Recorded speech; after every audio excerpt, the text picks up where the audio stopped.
My husband and I were celebrating our anniversary in a beautiful, luxurious restaurant. I excused myself for just a moment, went to the restroom, and that's when it happened. A woman suddenly walked up to me and whispered, "Don't drink the wine. Your husband put something in it." At first, I almost laughed. It sounded like a stupid joke. But still, I switched our glasses. 15 minutes later, everything changed. And before we continue, write in the comments from which country you're watching the video, and also check if you're subscribed to the channel, as I share interesting life stories with you every day. Okay, let's enjoy the story. Olivia adjusted her silk dress, the color of the midnight sky. Today was a special day, the 10th anniversary of their wedding with Victor. 10 years. An entire era filled with what she believed was happiness and prosperity. They had chosen the most expensive restaurant in the city, with a panoramic view of the sparkling lights. Victor, as always, was impeccable. An elegant suit, expensive cologne, a captivating smile. But something subtle had changed in him lately. A cold detachment had settled in his eyes, as if he was no longer there, no longer with her. The restaurant buzzed with voices, clinking silverware, and soft, unobtrusive music. The waiter brought their favorite bottle of wine. Victor nodded, and the waiter skillfully uncorked it with a corkscrew. After filling their glasses, he politely withdrew. "To us, my love," Victor said, raising his glass. His voice sounded a bit strained, unnatural. Olivia smiled back and clinked her glass with his. The wine was magnificent, as always, but something still nagged at her, a vague anxiety, like a thin, icy needle piercing her heart. She blamed it on fatigue, on the hectic pace of life. She had her own consulting firm, which demanded so much energy and time. Victor was a successful businessman too, dealing in investments. They seemed like the perfect couple, beautiful, wealthy, accomplished. But behind this glossy image, Olivia sensed something was wrong. After several toasts and various dishes, Olivia felt the need to freshen up. "I'm going to the ladies' room," she said to Victor, standing up from the table. Victor nodded, not looking up from his phone. That gesture, that inattention, stung Olivia. He used to always watch her leave, hold her hand, show care. Now he seemed like a stranger. The ladies' room, lined with marble and mirrors, was not crowded. Olivia splashed cool water on her face, trying to quell the sudden wave of nausea. She looked at her reflection, a tired face, shadows under her eyes. "I need more rest," she thought. As she was about to leave, an unfamiliar woman suddenly approached her. She was dressed simply but elegantly, and her eyes held a clear worry. "Excuse me," the woman said quietly, glancing around. "I have to warn you, be careful with your husband." Olivia froze, not understanding what was happening. "What are you talking about?" she asked, feeling a chill run down her spine. "I saw him put something in your wine," the woman whispered. "I don't know what it was, but it looks suspicious. Please, be careful." With those words, the woman quickly left the ladies' room, leaving Olivia in complete shock. She stood there, stunned, as if struck by lightning, trying to process what she'd heard. What nonsense, Victor putting something in her wine. Impossible. But why had the woman insisted? Why was there so much genuine concern in her eyes? Olivia returned to the table, feeling a storm of conflicting emotions boiling inside. Victor was still glued to his phone. Their wine glasses sat on the table. She looked at them, and suddenly an idea struck her. "Is something wrong?" Victor asked, lifting his gaze to her. "No, everything's fine," Olivia replied, trying to sound as calm as possible. "Just a slight headache." She sat down, avoiding his eyes. She needed time to figure this out. She decided to pretend she knew nothing and see what happened next. "I think I should have a bit more wine," she said, reaching for her glass. Victor smiled. "Good decision. Wine is the best cure for all ailments." Olivia pretended to reach for her glass, but at the last moment, unnoticed by Victor, she switched them. She took his glass and placed hers in front of him. It was risky, but she had to confirm if the stranger was right. They continued the evening, chatting about trivial things. Olivia watched Victor closely, not missing a single detail. He seemed completely calm and relaxed, but something in his behavior betrayed tension. He glanced at his watch too often, fidgeted with the napkin too nervously. Suddenly, Victor turned pale. He clutched his head and groaned. "What's wrong?" Olivia asked in fright. "I feel awful," Victor rasped. "Really awful." He started to slump sideways, losing consciousness. Olivia jumped from her seat and called for help. The waiters rushed over and summoned an ambulance. Soon, the paramedics arrived. The doctors quickly examined Victor and decided to hospitalize him urgently. "What's wrong with him?" Olivia asked the doctor. "It looks like poisoning," the doctor replied. "We need to get him to the hospital right away."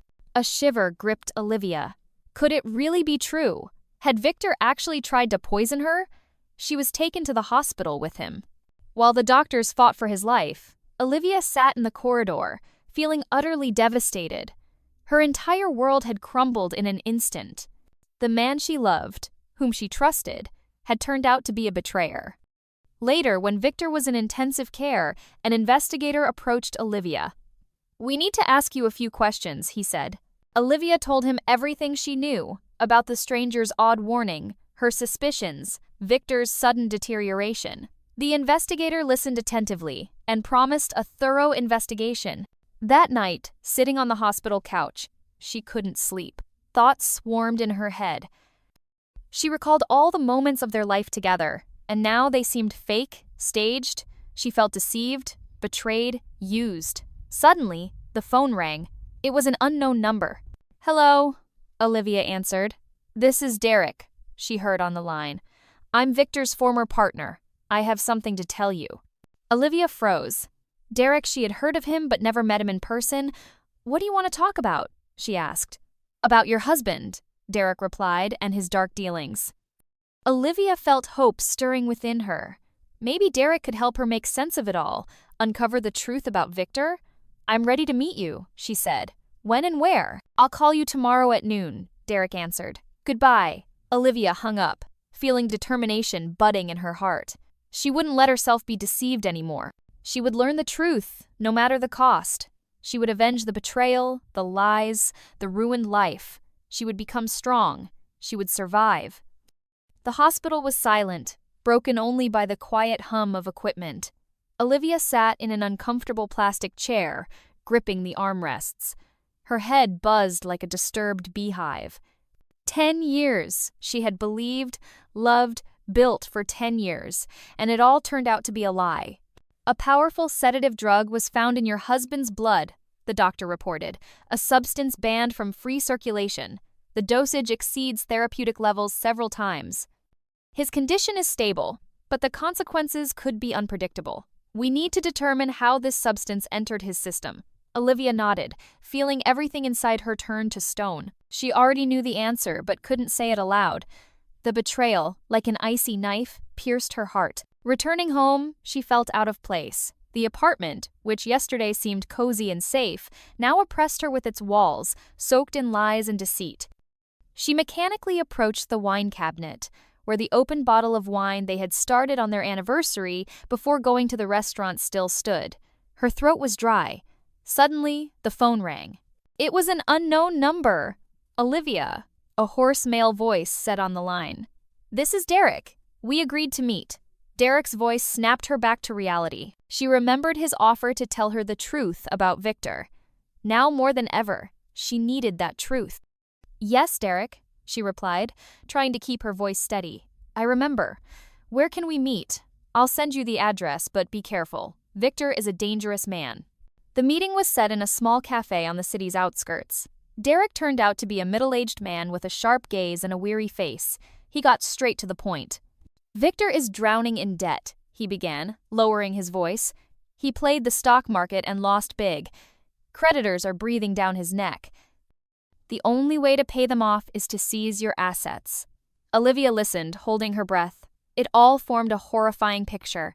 "He planned to declare you incapacitated," Derek continued.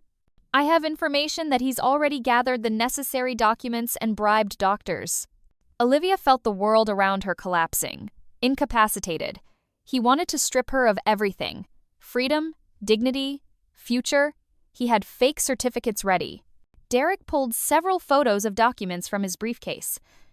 "Here, look!" These are doctors' conclusions claiming you have progressive dementia. It's all a lie. Olivia's hands trembled as she took the photos. Strange, unfamiliar lines stared back at her, describing her as sick and helpless. Rage and despair battled in her soul. "How could he?" she whispered, feeling nausea rising. "He thought you wouldn't suspect a thing," Derek replied. "He's a good manipulator. He knows how to gain trust." Derek told her about shell companies through which Victor laundered money, his ties to shady figures. He provided copies of documents confirming his words. "Why are you helping me?" Olivia asked, looking at him suspiciously. "Victor betrayed me," Derek answered. "He stole my business, left me with nothing. I want him to face responsibility for his actions, and I don't want you to become his next victim." After meeting Derek, Olivia went to a lawyer. She told him everything she'd learned from Derek and showed the document photos. The lawyer, after listening carefully, confirmed her worst fears. "The documents to declare you incapacitated are indeed prepared," he said. "Moreover, Victor has already started the process of obtaining guardianship over you. He has every chance to win if you don't take action." Olivia felt the ground slipping away. She was trapped by the closest person to her. "What should I do?" she asked, feeling utterly helpless. "We need to act fast," the lawyer replied. "We must gather evidence of his fraud and file a counterclaim, and, of course, go to the police." At that moment, there was a knock at the office door. The lawyer excused himself and left. A few minutes later, he returned, looking concerned. "You have a visitor," he said. "She says she has important information for you." Claire entered the office, the same woman who had warned her in the restaurant. Olivia recognized her immediately. "I know you didn't believe me right away," Claire began, "but I had to warn you. I work as a waitress in that restaurant. I saw your husband put something in your glass. I don't know what it was, but it seemed suspicious." Olivia stared at Claire, incredulous. "Another confirmation of the betrayal? Another stab in the back? Why did you tell me?" she asked. "I couldn't stay silent," Claire replied. "I saw how he looked at you. There was no love in his eyes, only calculation. I couldn't let something happen to you." Claire agreed to testify to the police. Her words were strong evidence of Victor's guilt. Olivia felt strength awakening within her. Despair gradually gave way to resolve. She was no longer a victim. She was a warrior, ready to fight for her freedom and justice.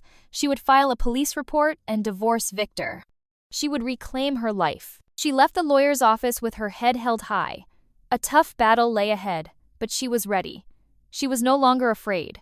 She knew the truth was on her side, and she would achieve justice. The investigation was in full swing. Olivia, gathering the remnants of her will, went to the police station. Investigator Reynolds, a woman with a sharp gaze and a businesslike grip, met her in her office, piled with folders and documents.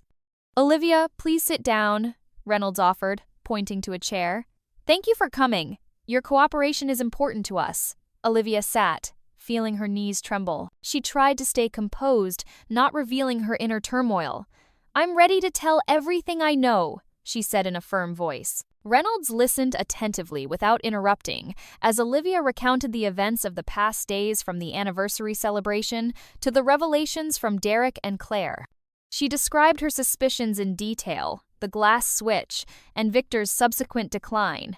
"We have reason to believe that Victor planned to commit a crime against you," Reynolds stated when Olivia finished. "We've already seized the medical documents provided by Derek and started checking his financial operations." "Will Victor be arrested?" Olivia asked quietly. Her voice held hope mixed with anxiety. "If the gathered evidence is sufficient, we'll issue an arrest warrant immediately," Reynolds replied. "But we need your help. You must file for divorce and provide us with all necessary documents confirming your property rights. This will help prevent any attempts by Victor to seize your assets." Olivia nodded in agreement. She understood it was necessary. Divorce wasn't just a way to sever ties with the betrayer, but also a chance to protect herself and her future. That same day, Olivia visited her attorney and filed for divorce. The process was underway. She felt drained, but also filled with determination to fight for her freedom. Meanwhile, Derek, Victor's former partner, kept his promise. He handed over incriminating documents to the investigators, exposing Victor's financial schemes and document forgeries. Among the papers were copies of bank transfers to shell companies, fake medical certificates, and even drafts of the application to declare Olivia incapacitated. I've waited a long time for this moment, Derek confessed to Investigator Reynolds during questioning. Victor ruined my business and my life. I'm glad I can help Olivia restore justice. Fortunately, the restaurant's surveillance cameras captured the moment Victor slipped something into Olivia's drink. This recording became another weighty piece of evidence against him. The next day, Victor was arrested. He was charged with attempted murder, fraud, and document forgery. News of Victor's arrest spread quickly through the city's business circles. Many were shocked, but most weren't surprised. Rumors of his dark dealings had circulated for a long time. Olivia learned of Victor's arrest from Reynolds. The investigator called to share the news and thank her for her cooperation. Olivia, I can congratulate you. Victor is arrested. He's currently in pretrial detention. We're continuing the investigation, but we have enough evidence to hold him accountable. Olivia felt a massive weight lift from her shoulders. She sighed with relief. Justice had prevailed. After Victor's arrest, Olivia felt free. She no longer feared, no longer felt like a victim. She was ready to start a new life. The divorce process was complex and painful, but Olivia endured all the hardships steadfastly. She knew truth and the law were on her side. Olivia's attorney, an experienced and competent specialist, did everything possible to protect her interests. During the court proceedings, all evidence of Victor's guilt was presented: medical reports, witness testimonies, surveillance footage, and financial documents. The court found Victor guilty on all charges. He received a severe sentence. Olivia got her divorce and reclaimed all her property. She was free. Several months after the divorce, Olivia decided to change her life. She sold their shared apartment, which now reminded her of betrayal and deceit. She bought a small, cozy house in the countryside where she could enjoy peace and quiet. She revived her favorite hobby, painting. She started attending art classes and soon began creating beautiful pictures. Painting helped her express her emotions and experiences. She felt her soul healing. Olivia began traveling. She visited many countries, saw new cities, and met interesting people. Travel broadened her horizons and helped her forget the past. One day, sitting in a small cafe overlooking the city, Olivia reflected on her life. She realized she had survived a tough period, but had become stronger. She had learned to trust her intuition, value herself, and fight for her freedom. She no longer celebrated her wedding anniversary. Now, she marked the day she began a new chapter in her life, the day she freed herself from toxic relationships and became a happy, independent woman. She looked at the city sprawled before her and felt like the master of her destiny. She smiled.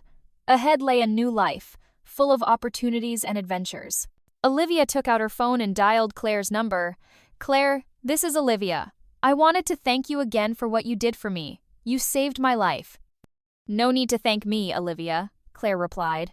"I just couldn't remain indifferent. I'm glad everything's okay with you." "I'm glad too. Maybe we can have coffee sometime?" With pleasure, Claire agreed. Olivia hung up and smiled. She knew much good awaited her. She was full of hopes and plans. She stood up from the table and headed to the cafe exit. She walked with a confident stride, head held high. She was free. All right, thanks for listening.